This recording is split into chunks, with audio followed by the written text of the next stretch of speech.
दोस्तों एक बार फिर से आपका स्वागत है उत्तर प्रदेश न्यूज अपडेट में। तो आइए बात करते हैं आज दिन भर और शाम तक की तमाम बड़ी खबरों के बारे में। आपको बताएंगे सभी खबरें एक एक करके एकदम विस्तार से। लेकिन उससे पहले आप यूपी के किस जिले से न्यूज को देख रहे हैं हमें कमेंट बॉक्स में अभी बताएं। साथ ही सभी खबरों से अपडेट रहने के लिए वीडियो को लाइक जरूर कर दें और खबरों को एकदम आखिर तक जरूर देखें।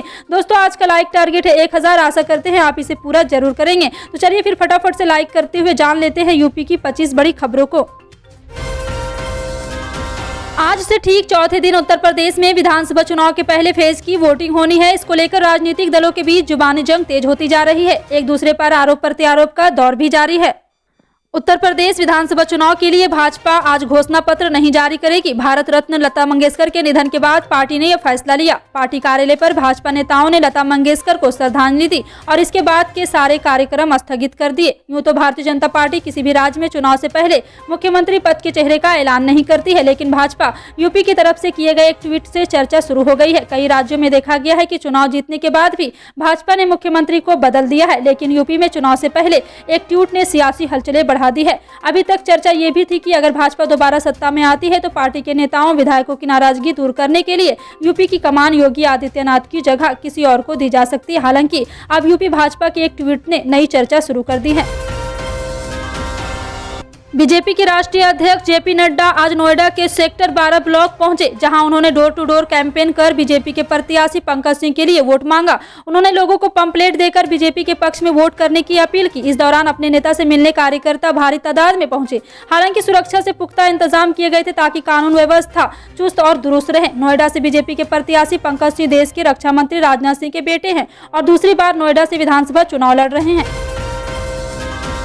राजनीतिक तौर पर सबसे महत्वपूर्ण राज्य उत्तर प्रदेश का चुनाव यूं तो राज्य की विधानसभा के लिए हो रहा है, लेकिन इसका असर और तैयारी आसपास के राज्यों में भी है। राष्ट्रीय राजधानी दिल्ली से भी उत्तर प्रदेश की सीमा जुड़ती है और राज्य का एक हिस्सा राष्ट्रीय राजधानी क्षेत्र में भी है। ऐसे में दिल्ली में यूपी के चुनाव का असर और तैयारी दिखाई दे रही है। इसी कड़ी में दिल्ली सरकार ने शनिवार को घोषणा की है कि उत्तर प्रदेश में विधानसभा चुनाव मतदान वाले दिन राष्ट्रीय राजधानी में काम करने वाले उत्तर प्रदेश के मतदाताओं को अवकाश मिलेगा और इसके लिए उनके वेतन में किसी तरह की कटौती नहीं की जाएगी ताकि वे अपने मताधिकार का इस्तेमाल कर सके।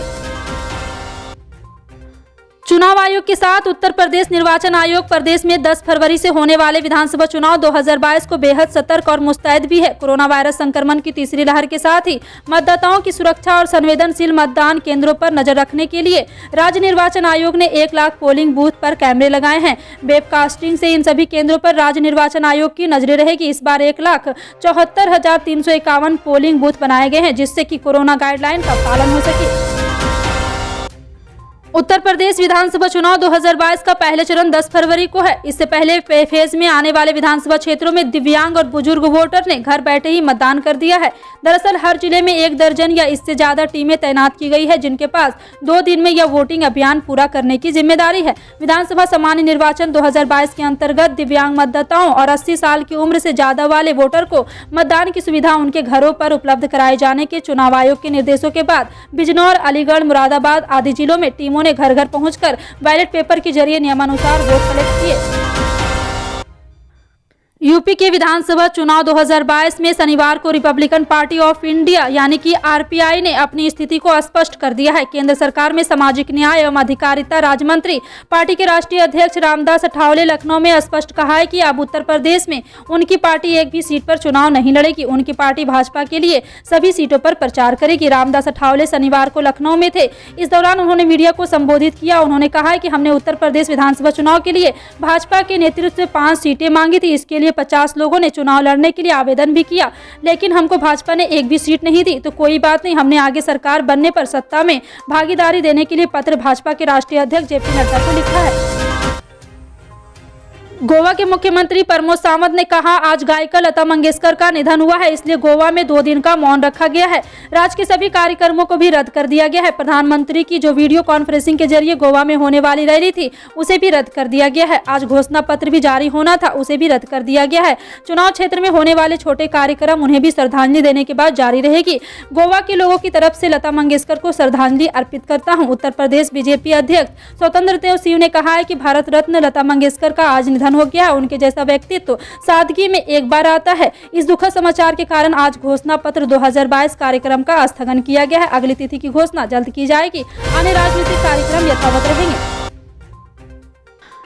उत्तर प्रदेश विधानसभा चुनाव 2022 को लेकर सभी राजनीतिक पार्टियां जोरों शोरों से प्रचार कर रही है। उत्तर प्रदेश में इस साल 10 फरवरी से 7 मार्च तक 7 चरणों में मतदान होना है। वोटों की गिनती 10 मार्च को की जाएगी। इसी बीच वाराणसी व इससे सटे 5 जिले जौनपुर, गाजीपुर, चंदौली, मिर्जापुर और भदोही ऐसे जिले हैं जिनकी विधानसभा क्षेत्र यूपी चुनाव में खासा असर डाल सकते हैं। इन सभी में विधानसभा की कुल 36 सीटें हैं। पूर्वांचल का ये इलाका पीएम मोदी का गढ़ माना जाता है। खुद प्रधानमंत्री नरेंद्र मोदी वाराणसी से ये 2 बार सांसद भी हैं। कहते हैं कि इनमें जिसे भी आधी सीटें जीत जाती है समझ लो यूपी में उसकी सरकार बन गई। 2007 में अब मायावती के नेतृत्व में बहुजन समाज पार्टी की सरकार बनी तो उसने इन 36 में से 20 सीटें पर कब्जा किया था। देश में अब कोरोना के मामलों में लगातार कमी आ रही है। वहीं उत्तर प्रदेश में भी पिछले कुछ दिनों से कोरोना के नए मामलों में कमी देखी गई है। 5 फरवरी यानी शनिवार को उत्तर प्रदेश में कोरोना के 3,555 नए मामले सामने आए हैं। वहीं राज्य में 17 कोरोना संक्रमित मरीजों की मौत शनिवार को हो गई है। शनिवार को सरकार द्वारा जारी आंकड़ों के अनुसार राज्य में पिछले 24 घंटे में 3,555 नए मरीज पाए गए हैं। इसके बाद अब तक कुल कोरोना संक्रमितों की संख्या बढ़कर 20,41,743 हो गई है।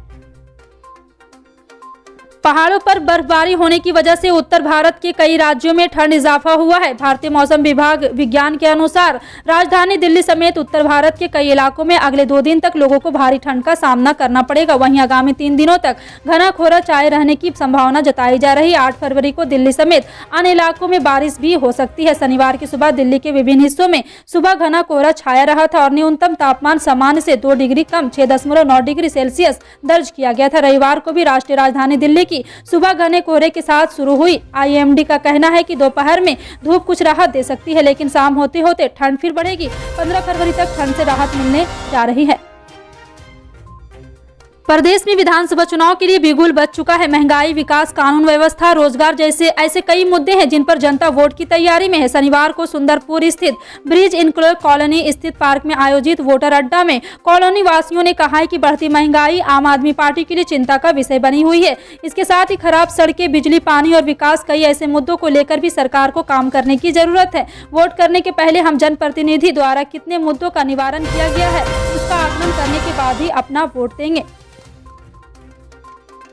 उत्तर प्रदेश विधानसभा चुनाव के लिए प्रचार के लिए राज्य के सीएम योगी आदित्यनाथ अलीगढ़ के दौरे पर है। वहां उन्होंने कहा है कि बीजेपी की सरकार में सभी वर्ग के लोग सुरक्षित है और जिस तरह से अलीगढ़ का ताला सुरक्षा की गारंटी है, उसी तरह राज्य में भी बीजेपी सरकार आम लोगों की सुरक्षा की गारंटी है। उन्होंने कहा है कि महान स्वाधीनता सेनानी राजा महेंद्र प्रताप सिंह की जन्मस्थली व तालों के शहर अलीगढ़ में आज फिर से आने का सौभाग्य मिल रहा है। सीएम योगी ने कहा है कि बीजेपी की डबल इंजन की सरकार में डबल ऊर्जा के साथ श्राद्ध कल्याण सीजी की कर्मस्थली अलीगढ़ का विकास हुआ है। वहीं सीएम योगी ने कहा है कि राज्य में बीजेपी की सरकार 43 लाख परिवारों को घर दिया है। उन्होंने कहा है कि यह बीजेपी की डबल इंजन सरकार की संभव हो सकता है।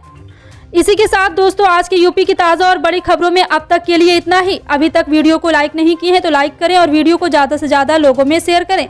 यूपी के ऐसे ही ताज़ा अपडेट के लिए सब्सक्राइब कर बगल में